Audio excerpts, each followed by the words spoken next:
Jordan, good to see you. This story is wild. How to make sure your inheritance doesn't disappear. And I'm bringing this up because I came across this article, which was crazy. A surprising new study found that 42% of heirs see their net worth fall back to or below pre-inheritance levels within just 1 year. And the average inheritance studied, the average amount was $133,000 gone in 1 year. What's driving this behavior?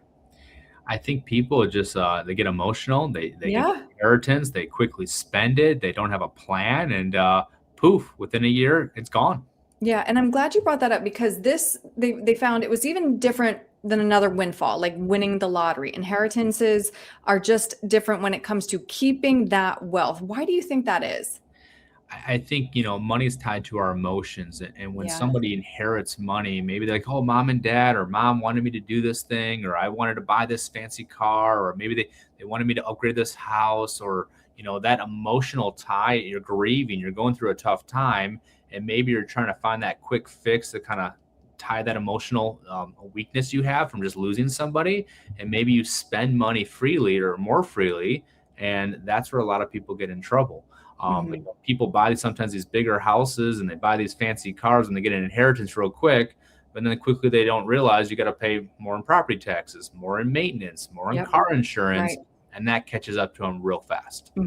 And what mistakes do you see families making when it comes to passing down wealth? I know you've been doing this for a while. I bet you have some stories.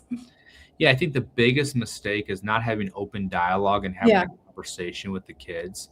And again, maybe you don't have to go over every single detail of how much you have and your net worth, but talk to your kids on your intention for the money.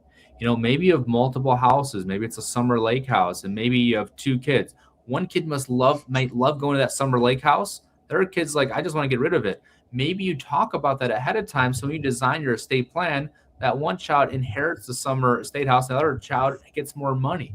But Yeah. like you need to be proactive and have a plan and have these conversations so your kids not only know kind of what roughly they're going to inherit, but you also got to instill the values of how you want this money to be spent. I'm glad you mentioned an estate plan because this really can help ensure that an inheritance actually lasts. Walk me through this, please.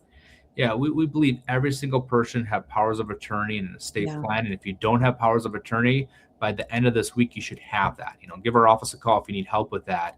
But having an estate plan really gives you kind of control of where the assets go, make sure your intentions are followed through on.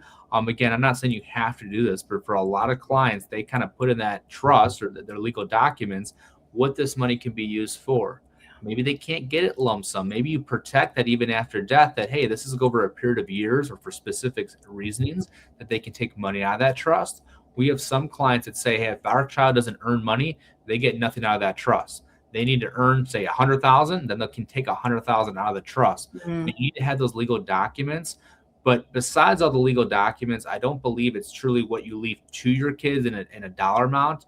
It's really what you leave in them when it comes to values and those things. And I think those are even more important than all the legal documents, but we still need to have those legal documents. Yeah, right. Well, and I mean financial values among them as well. And it really is about protecting your family when you're gone because of course I can speak from experience, we make irrational decisions when we're emotional, right?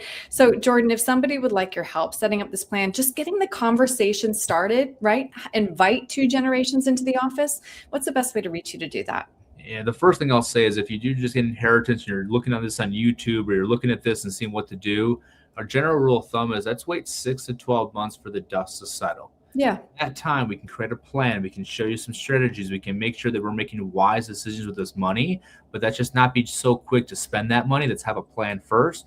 And Yeah. the first step to kind of sit down with us and help you design that is calling our main number, 847-499-3454. Great. All right, Jordan, again, thank you for your time today. I really appreciate it. Thanks, Aaron.